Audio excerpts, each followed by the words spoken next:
Good morning बच्चों। आज की हिस्ट्री की क्लास में बच्चों हम पढ़ने वाले हैं ग्रामीण जीवन और समाज।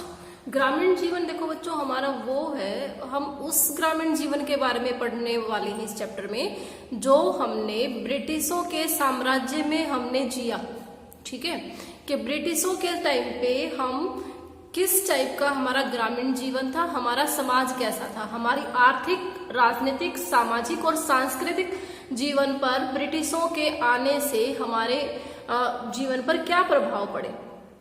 देखो उन्होंने ब्रिटिशों के आने से पहले हमारे भारत पर जितने भी शासक आए, बहुत सारे शासक आए और गए, लेकिन हमारे आर्थिक, राजनीतिक और सामाजिक जीवन पर कभी प्रभाव नहीं पड़ा था बच्चों।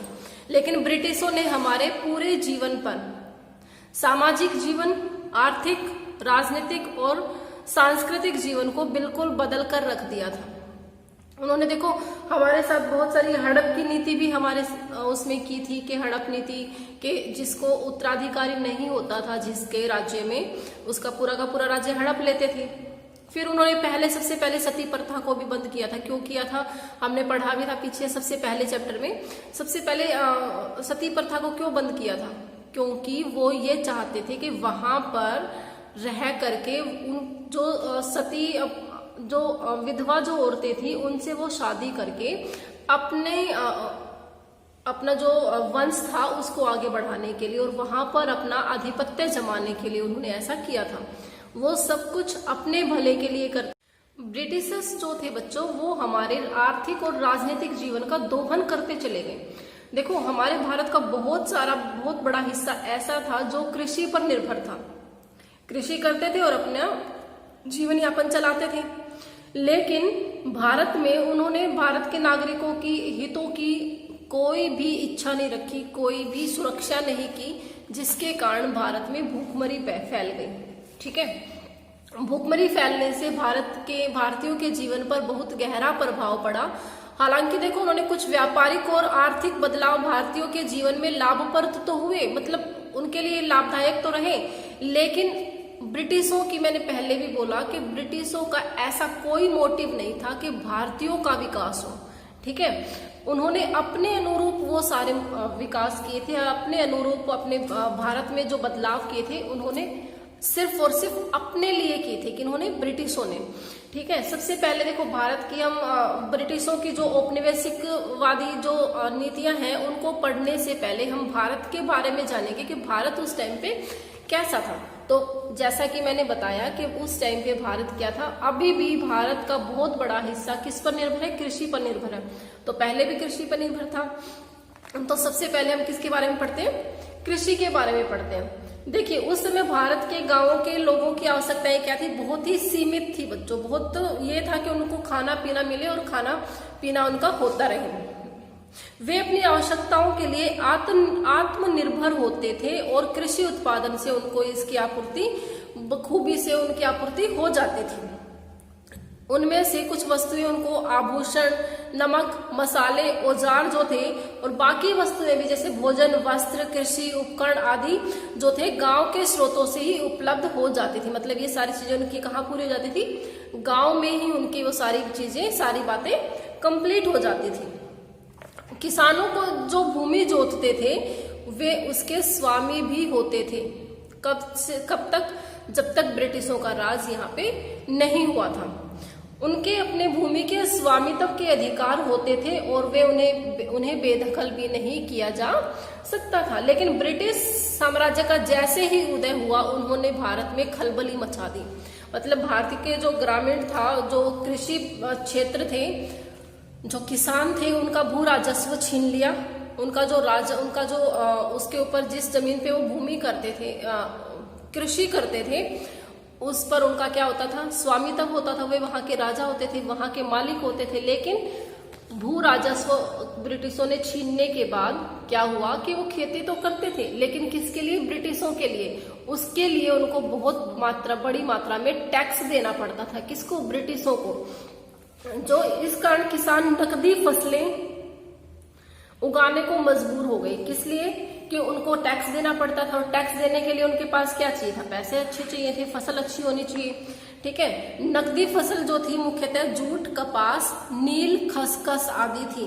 देखो नील की खेती के बारे में हम नेक्स्ट में बताऊंगी, लेकिन थोड़ा सा मैं बता देती हूँ। नील की खेती वो होती थी बच्चों, जहां पे अगर नील की खेती एक बार कर ले तो 2 से 3 साल में वो धरती जो थी वो बंजर हो जाती थी, उसके बाद वहां पे कोई भी खेती नहीं होती थी। लेकिन जैसे ही ब्रिटिशों ने भारत पर अपना आधिपत्य जमाया, तब से ही ब्रिटिशों ने भारतीय जो किसान थे उन पर क्या डालना शुरू कर दिया, दबाव डालना शुरू कर दिया कि आपको 1/3 हिस्से पर नील की खेती करनी ही करनी पड़ेगी, ठीक है। और उसका नहीं करते थे तो टैक्स भी देना पड़ता था, और वो टैक्स नील की खेती भी करते थे और सारी की सारी कौन ले जाते थे, ब्रिटिश ले जाते थे। मतलब 3 हिस्से अगर आपकी जमीन है तो उसमें से 1 हिस्से पर ही भारतीय लोग अपनी मन मर्जी के मुताबिक अपनी फसल उगा सकते थे, बाकी 3 हिस्सों पर उनको नील की खेती उगानी पड़ती थी। पहले किसान अपने खेतों में प्रतिवर्ष 1 या 2 ही फसल उगाते थे, जिससे धरती की जो उर्वरा शक्ति थी, जो उपजाऊपन था धरती का, वो ऐसे कैसे बना रहता था।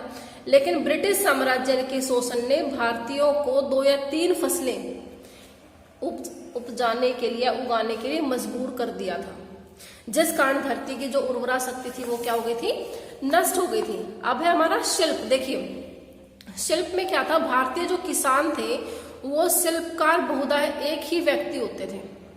जब कृषि कार्य नहीं होता था तो किसान औजार बनाने में, मिट्टी बना के बर्तन बनाने में, कपड़े बुनने में जैसे कार्य करते थे। लेकिन ब्रिटिश लोगों ने भारत से कच्चा माल खरीदकर यहाँ पर मशीनों से निर्मित सामान को विक्रय करना शुरू कर दिया था, मतलब बेचना शुरू कर दिया था। कैसे, भारत से कच्चा माल लिया और उसको तैयार माल में परिवर्तित करके, तैयार माल में बदल करके भारत में उसे बेचना शुरू कर दिया।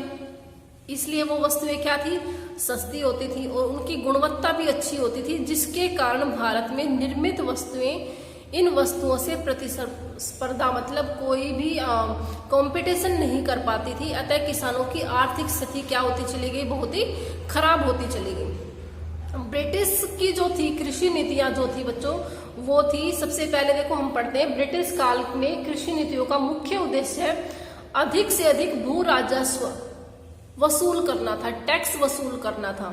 जमींदारी व्यवस्था और भूमि के प्रबंध की नई नीतियों के कारण भारतीय किसानों की स्थिति जो थी बहुत ही दयनीय थी, बहुत ही गंभीर थी। ब्रिटिश शासन ने भू राजस्व की जो सबसे पहली नीति बताई है बच्चों, वो थी इजारदारी व्यवस्था, मतलब जो मुख्यतः बिहार और बंगाल के लिए थी। 1765 ईस्वी में बच्चों बिहार, बंगाल तथा उड़ीसा में दीवानी अधिकार प्राप्त करने के पश्चात ब्रिटिश लोगों ने वहां पर भू राजस्व की संग्रह करना इकट्ठा कर दिया था, भू राजस्व की नीतियां शुरू कर दी थी, मतलब टैक्स वसूलना स्टार्ट कर दिया था।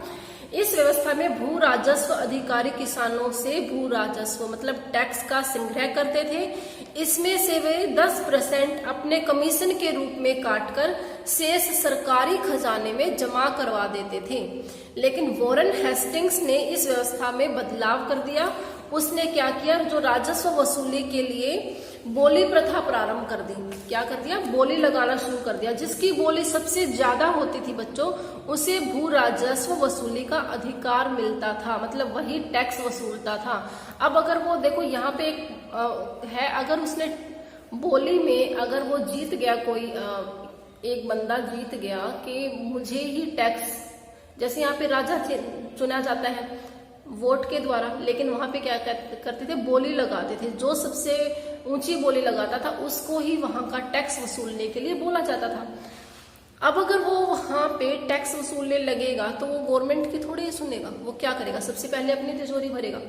अब उसने क्या, जो वहां का चुनाव जीत लेता था टैक्स वसूलने के लिए, वहां का जो भू राजस्व के करने के लिए जो बनता था, वो क्या करता था, वो सबसे ज्यादा से ज्यादा मात्रा में टैक्स वसूलने की कोशिश करता था, ठीक है। और उसके द्वारा भूमि का जो सुधार था उसमें कोई प्रयास नहीं किया जाता था, मतलब उसको क्या चाहिए था, सिर्फ टैक्स चाहिए था।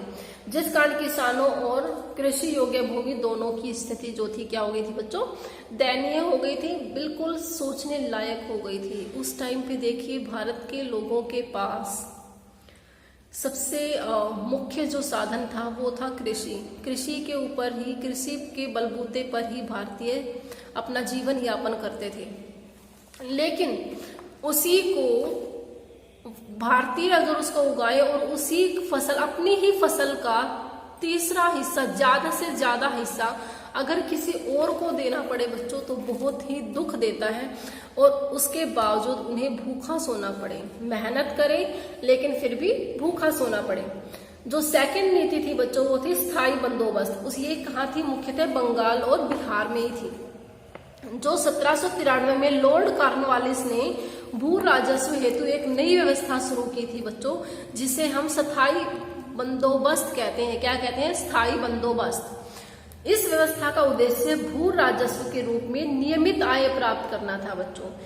यह व्यवस्था जो थी बंगाल से, बिहार और बंगाल में शुरू की गई थी। बाद में उड़ीसा और मद्रास के कुछ भागों में और बनारस में भी इसे लागू किया गया था। इस व्यवस्था के अंतर्गत बच्चों यदि कोई किसान अपना भू राजस्व भुगतान करने में असफल रहता था तो उसकी जमीन को जब्त कर लिया जाता था और उसकी नीलामी लगा दी जाती थी, जिसके कारण बहुत सारे किसान क्या हो गए थे?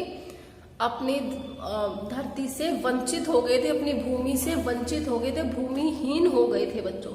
भूमिहीन किसान क्या करेंगे? अब जमींदारों की भूमि पर मजदूरी करने के लिए बाधित होना पड़ा था, उन्हें विवश होना पड़ा था। अब उसके गुण क्या थे स्थायी बंदोबस्त के? इस व्यवस्था का प्रभाव जो था वो केवल कृषि क्षेत्र पर ही नहीं पड़ा, परंतु सामाजिक, आर्थिक और व्यवस्थात्मक जो क्षेत्र थे इससे वो भी प्रभावित हुए थे। भूमिहीन किसानों में आया नया जमींदार वर्ग लाभान्वित हुआ और ये ब्रिटिश साम्राज्य के वफादार हो गए। मतलब जो किसान भूमिहीन थे वो तो उससे असंतुष्ट थे, लेकिन जो नया वर्ग आया उसको इससे नया बहुत लाभ हुआ और वो ब्रिटिश साम्राज्य के वफादार बन गए थे।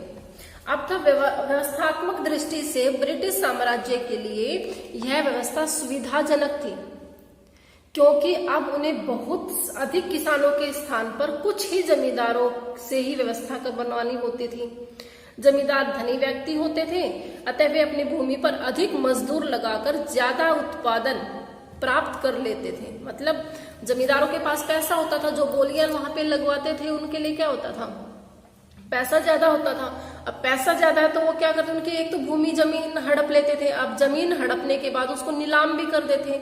अब नीलाम करने के बाद उनके पास जो पैसा जो आता था उससे क्या करते थे? बहुत सारे मजदूरों को वो इकट्ठा करके और अपनी खेती पे, अपनी जमीन पे खेती करवाते थे, और जिससे उनपे उनका उत्पादन जो है वो बहुत ज्यादा होता था और उनको लाभ भी होता था, क्योंकि किसानों को जो वसूली जो देते थे, उनको जो पैसा देते थे वो बहुत ही कम देते थे बच्चों।